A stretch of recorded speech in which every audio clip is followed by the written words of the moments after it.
এমনি এমনি হবে না। এই কোরআনের রাজ কায়েম করতে গেলে, এই কোরআনের বিধান যদি বাস্তবায়ন করতে যান, জুলুমের শিকার হতে হবে, বাধা আসবে, মুসিবত আসবে, জেল খাটা লাগতে পারে, জরিমানাও দেওয়া লাগতে পারে, ঘর বাড়ি ছাড়া হওয়া লাগতে পারে। কথা বলেন ঠিক কিনা? একজন সাহাবীর কথা মনে পড়ে গেল। হযরতে আব্দুল্লাহ দিন গ্রহণ করেছে। দিন গ্রহণ করার কারণে তার চাচার কাছে সংবাদটা চলে গেছে, আপনার ভাতিজা দিন গ্রহণ করেছে, বাপদাদার ধর্ম ছেড়ে দিয়ে ইসলাম ধর্ম গ্রহণ করেছে, কি করা যায় দেখেন। চাচা ভাতিজাকে ডাক দিয়ে বলছেন, ভাতিজা রে, ইসলাম নাকি গ্রহণ করেছে শুনতে পেলাম। ভাতিজা ডাক দিয়ে বলছেন, চাচা শুনবেন কেন? এই মুহূর্তে সাক্ষী দিচ্ছি, লা ইলাহা ইল্লাল্লাহু মুহাম্মাদুর রাসূলুল্লাহ। শুনবেন কেন? দেখেন, আমি ইসলামের ছায়াতলে এসেছি, শান্তির ঠিকানায় এসেছি। আমার ভাইরা, চাচা খেপে গেলেন, রেগে গিয়ে ভাতিজাকে একটা চপাঘাত মেরে দিলেন, জমিনে মুখ থুবড়ে পড়ে গেল।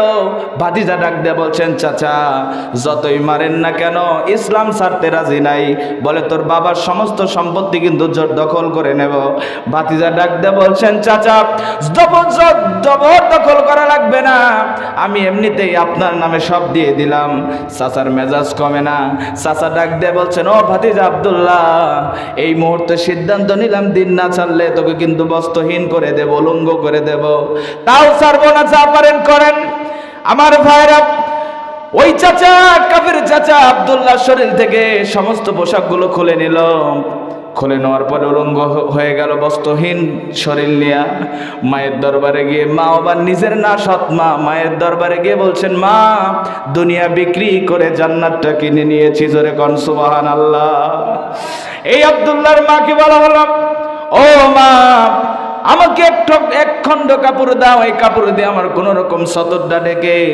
দুনিয়ার কোনো দরবার আমার কাছে ভালো লাগে না, আমার কাছে পছন্দের দরবার হলো বিশ্ব নবীর দরবার। জোরে কোন সুবহানাল্লাহ। কোন রকম সতরটা ঢেকে এই আব্দুল্লাহ নবীজির দরজার সামনে গিয়ে দাঁড়ালেন, দরজায় নক করলেন। আল্লাহ নবীজি দরজা খুলে দিলেন, কনকনা শীত। কোন রকম কাপড় নিয়ে যখন নবীজির সামনে দাঁড়ালেন, আমার নবীজি বলছেন, আব্দুল্লাহ, ওই তোমার বাড়ি কোথায়, কোথা থেকে আসছো তুমি? বলছে, হুজুর আমার অমুক জায়গায় বাড়ি, ইসলাম ধর্ম গ্রহণ করেছি, সব বিক্রি করে জান্নাতটা কিনে নিয়েছি, আপনার কাছে আসছে, একটু আশ্রয় চাই। নবী বলছে, ঠিক আছে দাঁড়াও।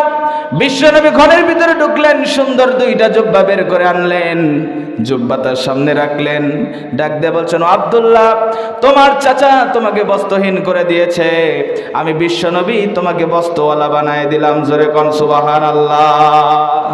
আমার ভাইরা, আল্লাহ রাব্বুল আলামিনের নবী, বিশ্বনেতা, বিশ্বনবী আকাশের দিকে দুটি হাত তুলে আব্দুল্লাহর জন্য দোয়া করছেন, আল্লাহ এই আব্দুল্লাহর দিন গ্রহণ করতে দারুণ কষ্ট হয়েছে, আল্লাহ এই আব্দুল্লাহর রক্ত মাংস যেন কাফির মুশরিকরা স্পর্শ না করতে পারে। আব্দুল্লাহর মনটা খারাপ হয়ে গেছে। আল্লাহর নবীকে বলছেন, ইয়া রাসূলুল্লাহ, এমন দোয়া আপনার কাছে আশা করি নাই হুজুর, আপনি আমার জন্য এমনটা দোয়া করেন, আমি যেন জিহাদের ময়দানে যাই, কাফির মুশরিকরা আমার হাত, আমার নাক, আমার পা যেন কেটে নেয়। এই অঙ্গহানি দেহ নিয়ে আল্লাহর দরবারে দাঁড়াবো। আল্লাহ বলবে, বান্দা, ফিমা যদি আনফুক, ফিমা যদি আউজুনুক, তোর হাত, তোর নাক, তোর পা কেন কাটা? আমি বলবো, আল্লাহ তোমার জমিনে তোমার আইন প্রতিষ্ঠিত করার কারণে কাফির মুশরিকরা আমার হাত, আমার পা কেটে দিয়েছে। আল্লাহ বলবে, বান্দারে, এত বড় সাক্ষী দেওয়ার কারণে যা, তোকে জান্নাত দিয়ে দিলাম। লিল্লাহি তাআলা।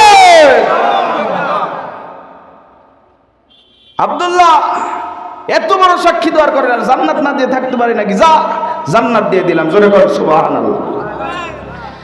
আমার ভাইরা, এই আব্দুল্লাহ জিহাদের ময়দানে চলে গেলেন, শহীদ হলেন না, গাজী হয়ে ফিরে আসলেন। এই আব্দুল্লাহর হাতে আল্লাহর নবীজি একটা কিতাব ধরায় দিলেন, গাইডলাইন, কোরআন।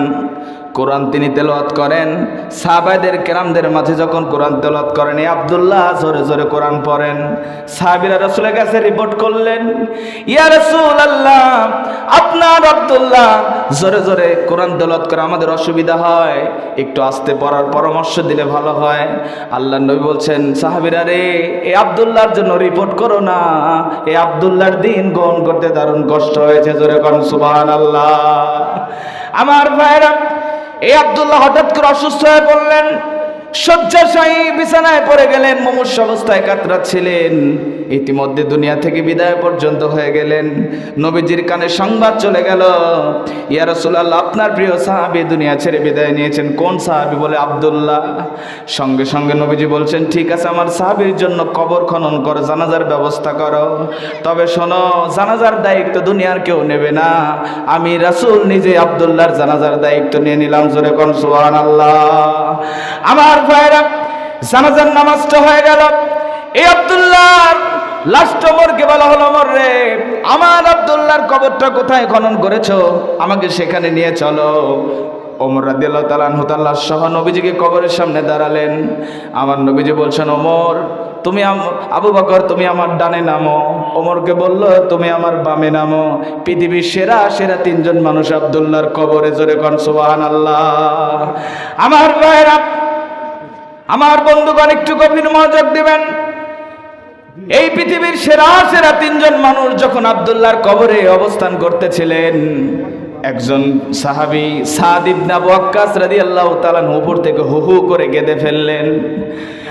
মনে মনে বলছেন, আহারে, আমার কত বড় বদনসিব, এই লাশটা যদি আব্দুল্লাহর না হয়ে, এই লাশটা যদি আমার হয়ে যেত, আমার কপালটা দারুণ সুপ্রসন্ন হয়ে যেত। জোরে কোন সুবহানাল্লাহ। কারণ এই আব্দুল্লাহর কবরে পৃথিবীর সেরা সেরা তিনজন মানুষ। জোরে কোন সুবহানাল্লাহ। আমার ভাইরা, এই আব্দুল্লাহর উদ্দেশ্য ছিল আল্লাহর জমিনে আল্লাহর আইন প্রতিষ্ঠিত হোক, কোরআনের সোনালী সমাজ কায়েম হোক। এই কোরআনের সোনালী সমাজ কায়েম করতে গেলে আব্দুল্লাহর মতো ঘর ছাড়তে হবে। এই কোরআনের সোনালী সমাজ প্রতিষ্ঠিত করতে গেলে আব্দুল্লাহর মতো মার খাওয়া লাগতে পারে। এই কোরআনের সোনালী সমাজ প্রতিষ্ঠিত করতে গেলে শেষ পর্যন্ত আব্দুল্লাহর মতো দুনিয়া থেকে বিদায় হতে পারে। এর জন্য আজকের মাহফিল আপনাদের কাছে জানতে চাই, প্রয়োজনে জীবন দেব, আল্লাহর জমিনে আল্লাহর আইন প্রতিষ্ঠিত করব। রাজি আছেন কারা কারা? দুটি হাত উঁচু করে আল্লাহকে দেখান। লিল্লাহি তাকবীর, লিল্লাহি তাকবীর। আল কোরআনের আলো, আল হাদিসের আলো, দুনিয়ার মুসলিম। আল্লাহ কবুল করুক। জোরে কোন আমিন।